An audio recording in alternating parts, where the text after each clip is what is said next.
दोस्तों, right of private defence कितना available है?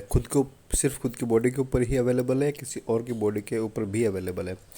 इसको समझने के लिए एक बहुत ही लीडिंग केस है, Amjad Khan versus state of Madhya Pradesh. ये 1952 का है। ये माननीय सुप्रीम कोर्ट से ये डिसाइड हुआ था। और अब हम इस वीडियो में समझेंगे इसके ब्रीफ फैक्ट्स और माननीय सुप्रीम कोर्ट ने क्या हेल्ड किया, जजमेंट क्या था और उसके लेट डाउन प्रिंसिपल्स क्या थे और कौन से रेलेवेंट सेक्शन है। इसमें सेक्शन 97 आईपीसी के संबंधित ये निर्णय है और इसको जानते हैं 1952 का केस है।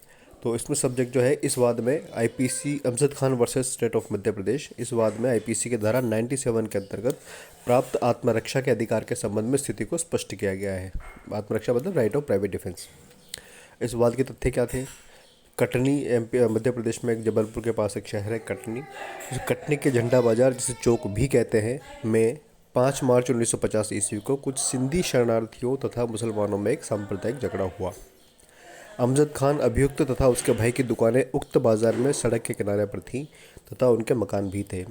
अमजद खान के मकान का दरवाज़ा उत्तर को तथा उसके भाई के मकान का दरवाज़ा पूरब को खुलता था तथा उनके मकानों के बीच की दीवार में एक झरों का छोटा रास्ता था।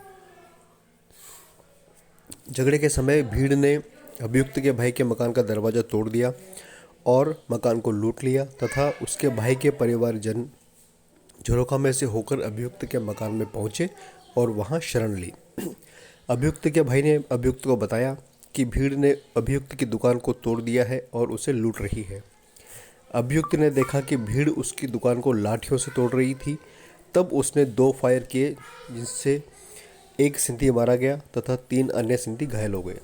अब जब मामला हाई कोर्ट, ट्रायल कोर्ट और हाई कोर्ट होते हुए जब सुप्रीम कोर्ट तक पहुंचा, तो सुप्रीम कोर्ट में क्या हुआ यह बताते हैं आगे।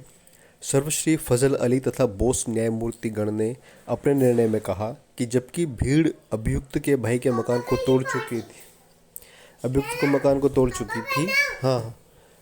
उसके भीड़ के मकान को तोड़ चुकी थी, उसकी अपनी दुकान को तोड़ रही थी। उसके पास इतना समय रिपीट कर रहा हूँ यहाँ पर। सर्वश्री फजल अली तथा बोस न्यायमूर्ति गण ने अपने निर्णय में कहा कि जबकि भीड़ अभियुक्त के भाई के मकान को तोड़ चुकी थी और उसकी अपनी दुकान को तोड़ रही थी, उसके पास इतना समय नहीं था कि वह अधिकारियों से संपर्क स्थापित करके अपनी सुरक्षा की व्यवस्था करता। अभियुक्त को यह भी डर था कि यदि उसने तुरंत कार्रवाई नहीं की तो उसके परिवारजनों को गहरी चोटें आ सकती थीं या उनकी मृत्यु भी हो सकती थी। ऐसी परिस्थितियों में उसे किसी को जान से मार डालने तक की सीमा तक आत्मरक्षा का अधिकार था। अभियुक्त को अपनी दुकान के तोड़े जाने व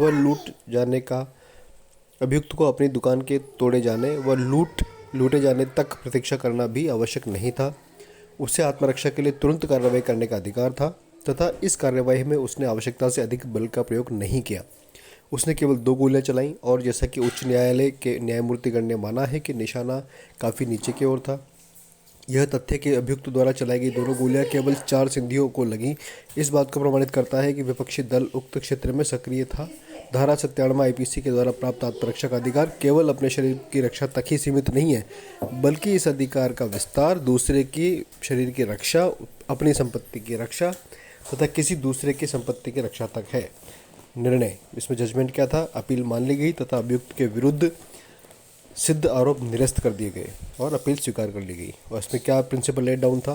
प्रतिपादित सिद्ध विधि का सिद्धांत था कि धारा 97 आईपीसी के अंतर्गत प्राप्त आत्मरक्षा का अधिकार केवल अपने शरीर की रक्षा तक ही सीमित नहीं है, बल्कि इस अधिकार का विस्तार किसी अन्य के शरीर की रक्षा, अपनी संपत्ति की रक्षा तथा किसी अन्य व्यक्ति की संपत्ति की रक्षा तक भी है।